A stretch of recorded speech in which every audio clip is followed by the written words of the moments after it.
What's going on, Guardians? It's Tizzle here. In today's video, I'm going to be going over some strong loadouts to use on each character to easily solo the legend version of the K1 Communion Lost Sector. First thing we have to go over are the modifiers. As always, we have extra shields, match game, locked loadout, and limited revives. This is a Fallen Lost Sector, so we're dealing with overload captains and barrier servitors. The Fallen modifier is Arachno, which causes Fallen Vandals to spawn a web mine at their feet when defeated. The destination modifier is Void and Aerial Damage increased. And lastly, we have Solar Burn, which means solar damage both dealt and received will go up by 50%. That is it for the modifiers. Let's check out the builds. The first build we'll look at is on the Warlock. We're running Top Tree Dawnblade, the Attunement of Sky. We're running Solar Grenades and pairing them with the exotic gloves Sun Bracers. This exotic lets us chuck solar grenades for 5 seconds after we get a melee kill. On top of that, we have Wrath of Rasputin on, which allows our solar grenades to spawn Warmind cells. For mods, we have a solar Warmind cell build. We are using Wrath of Rasputin, Burning Cells, Rage of the Warmind, Global Reach, and Warmind's Protection. We are running as high of discipline and recovery as we can get. I know you would think you don't need discipline here because of Sun Bracers, but if you don't have a melee charge ready, or don't get a kill with your melee, you can't get a grenade charge back. As well, if you get airborne kills, you can get grenade and melee energy back. However, this is dangerous as you take extra aerial damage, so I would not recommend it. For our weapons, we have a double primary build with 7 Seraph Officer Revolver for stunning overload captains and creating Warmind cells, and the Royal Chase Void Scout Rifle for dealing with anti-barrier servitors and Void Shields. Lastly, we have the exotic grenade launcher Anarchy with the artifact mod Breach and Clear.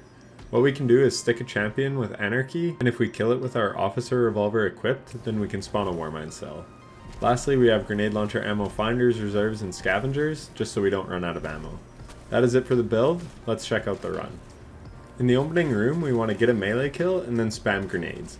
You can see how good it is for ad clear. We spawn a couple Warmind cells with our grenades, and then shoot one to deal with the rest of the ads. We stick the barrier servitor with Anarchy, pop its shield, and then take it out and move on to the next room. This is basically the strategy throughout the whole Lost Sector, so I will just let the run play out. One thing I will say about this Lost Sector, as well as all the Moon Lost Sectors, is that they are very long and they have a ton of enemies. None of these Lost Sectors are great for farming, as they just take too long. I definitely wouldn't recommend farming these for exotics if you don't have to. The boss room here can be kind of difficult because the barrier servitors shield ads and the boss shoots solar damage. If you get hit by the boss while in the air, it is basically game over due to extra aerial damage and solar burn. These runs on Legend take me anywhere from 6 to 8 minutes, and that is while being over leveled. If you cannot make a Warmind cell build, then it will take even longer, because as mentioned before, there are just a ton of ads to deal with. I won't give a whole lot of commentary on these runs, because it is pretty straightforward. You have to use cover and deal with the champions when possible. Always try and take on a champion without ads shooting at you, because if you don't, you may have to hide, and if you put damage into the champion already, then they will just regen their health while you are recovering. This is honestly easier said than done, especially because, as I mentioned before, sometimes you can't deal with the ads because they are immune from the barrier servitors. But that is really all I have to say about this, or any of the Fallen Lost Sectors on the moon. Enjoy the run, and I'll see you after for the Titan build.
You can see that every time I blew up a Warmind cell, I easily took out at least 5 and sometimes a dozen or more adds.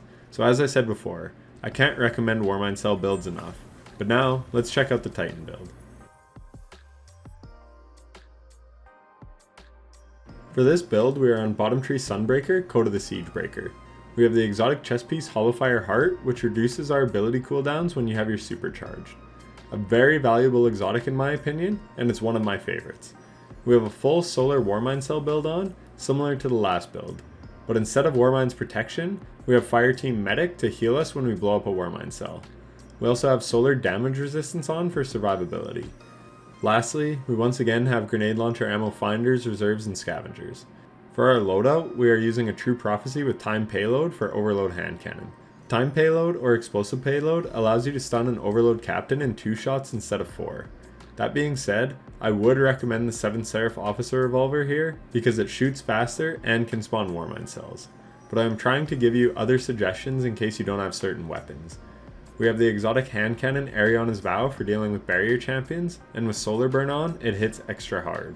And lastly, we have the outrageous Fortune solar grenade launcher. This, as well as our sunspots, melees, and thermite grenades can all spawn Warmind cells thanks to Wrath of Rasputin. That is it for the build, enjoy the run.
At the end of the run here, I should have killed the servitor with my grenade launcher to spawn a Warmind cell. That would have cleared the ads much quicker. But you can see how much more of a struggle this lost sector is if you don't have a reliable way to make Warmind cells. Without a primary weapon to easily and consistently make cells, it was certainly slower to get through. One weapon that is great at creating Warmind cells and blowing them up quickly is Xenophage, and that will be featured in our next build, which is on the Hunter.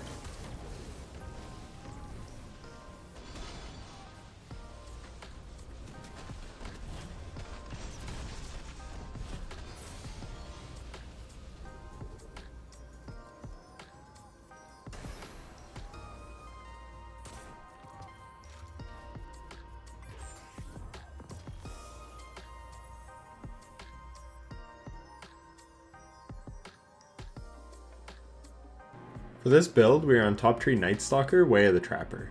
We have the Marksman's Dodge on to reload our weapons whenever we dodge.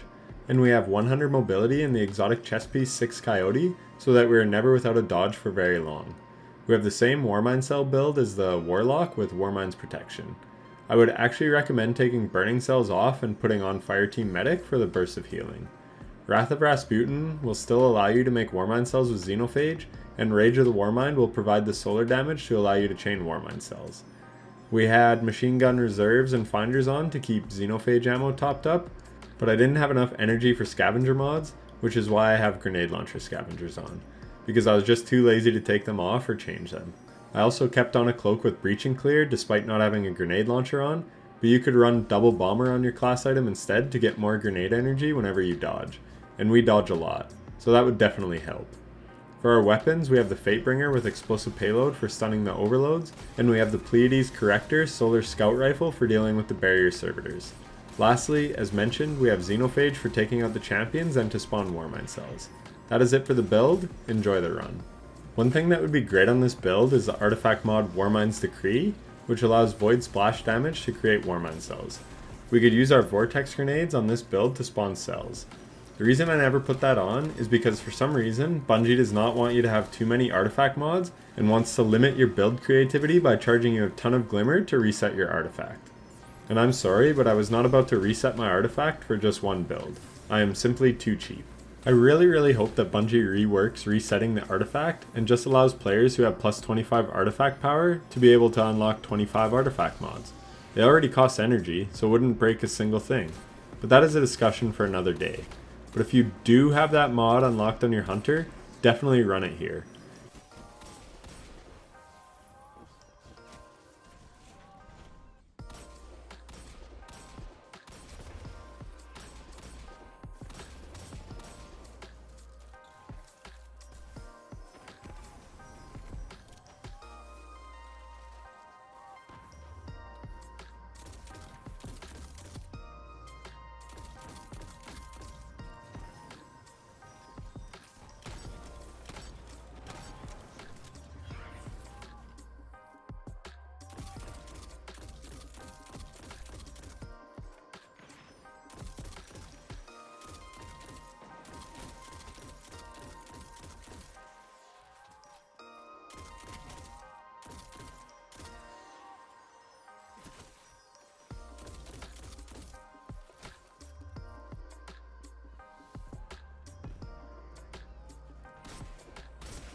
You can see in this run how effective the invisible dodge is at getting us out of jams, as well how quickly it can reload Xenophage to allow us to output a lot of DPS. And also, because of Solar Burn, it quickly and reliably melts the boss. If I had to pick a best loadout for this Lost Sector, it would be the 7 Seraph hand cannon, a breach loaded grenade launcher such as Truth Teller to deal with the void shields, and then run breach and clear with it, and then I would debuff the barrier champions and kill them with Xenophage before they can pop a shield. Xenophage is just so good for making and shooting Warmind cells quickly. I can't recommend it enough here. But as mentioned before, this is not a good Lost Sector to run, and I would definitely wait for a different day if you were looking to farm exotics. With all that being said, that is it for the video. If you enjoyed it or found it helpful, then a like would be greatly appreciated. And if you want to see more videos like this, be sure to subscribe and hit the bell so you don't miss any uploads in the future. Lastly, if you have any other loadout suggestions that you like to use, then drop them in the comments as they may help someone out. But that is it from me. If you made it this far, thank you so much for watching. I really do appreciate it. Happy Lost Sector farming, Guardians, and take care.